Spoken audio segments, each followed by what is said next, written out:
இன்றைய தேவார்த்தை யாத்ராகமம் 23ஆம் அதிகாரம் 20ஆம் வசனம். வழியில் உன்னை காக்குதற்கும் நான் ஆயத்தம் பண்ணின ஸ்தானத்துக்கு உன்னை கொண்டு போய் சேர்க்குதற்கும் இதோ நான் ஒரு தூதனை உனக்கு முன்னே அனுப்புகிறேன். ஆமேன்.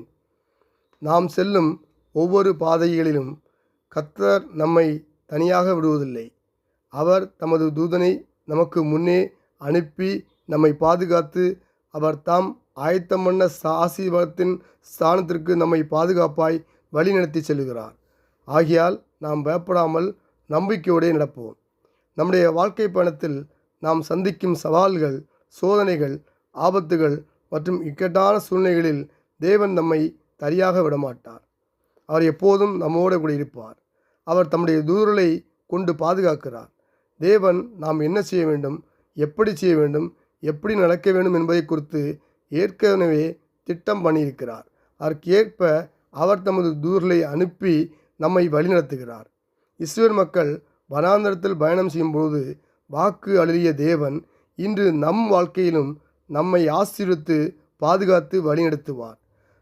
அவர் நம்முடைய எதிர்கால திட்டங்கள், பயங்கள், சோர்வுகள், கவலைகள் எல்லாவற்றையும் நீக்கி நம்மை அவருடைய அனாதி தீர்மானத்தின்படியே வழிநடத்துவார். நாம் அவருடைய பரத்த கரத்துக்குள் அடங்கி இருப்போம்.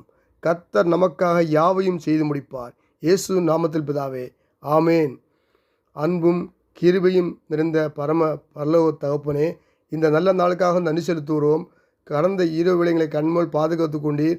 ஒரு புதிய நாளைக்கான கிருபை செய்ய நமக்கு நன்றி செலுத்தும் கர்த்தாவே. இந்த நாளை எங்களுக்கு ஆசீர்வதிக்கும்படியாக ஜெபிக்கிறோம். ஆண்டவரே, ஊழியக்காலையும் அவருடைய குடும்பங்களையும் ஊழியங்களையும் கர்த்தர் ஆசீர்வதிக்கும்படியாக ஜெபிக்கிறேன். அவருடைய எல்லையை பெரிதாக்கும்படியாக ஜெபிக்கிறேன் கர்த்தாவே. எந்தெந்த ஊழியக்காரர்கள் எந்த காரியத்துக்காக வேண்டி ஜெபிக்கிறார்களோ அந்த காரியங்களை கர்த்தர் அற்புதங்களை செய்ய முடியாது ஜெபிக்கிறேன். ஆண்டவரே, அதிசயங்களை செய்ய முடியாது ஜெபிக்கிறேன் கர்த்தாவே. ஆண்டவரே, இந்த நாளையும் தேச தலைவர்களுக்காக ஜெபிக்கிறோம். தேசத்தில் சமாதானம் வேணும் ஆண்டவரே. நாடுகள் மாறி சண்டை போட்டு கொண்டு கர்த்தர் அந்த வேலை சூழ்நிலையில் கர்த்தர் சண்டையை நிறுத்தி ஒரு சமாதானத்தை கட்ட முடியாது ஜெபிக்கிறேன் கர்த்தாவே. ஒரு தேசத்தில் நல்ல ஆசீர்வாதம் மழை பெய்ய கர்த்தர் விஷயம் ஜெபிக்கிறேன் கர்த்தாவே. இந்த நாளை நீர் ஆசீர்வதிங்க ஆண்டவரே. இந்த வெயிலின் உஷ்ணம் சாக்குதுக்கு முடியல கர்த்தாவே. அந்த மக்களுக்கு நல்ல சூழ்நிலையை உருவாக்கி வெயிலை மாற்றி நல்ல மழையை தந்து ஆசீர்வித்து பாதுகாத்து வழிநடத்தும்படியாக ஜெபிக்கிறேன் கர்த்தாவே. இந்த நாளையும் வேலை இல்லாதவருக்கு நல்ல வேலையை கொடுங்க, வியாபாரங்களுக்கு நல்ல வியாபாரத்தை கொடுங்க. இந்த இப்படியாக கர்த்தர் ஒவ்வொரு பிள்ளைகளையும் ஆசீர்வித்து பாதுகாத்து எல்லையை பெரிதாக்கி தீங்கு துக்கப்படுதா விலைக்கு பாதுகாத்து ஜெபிக்கிறேன் ஆண்டவரே.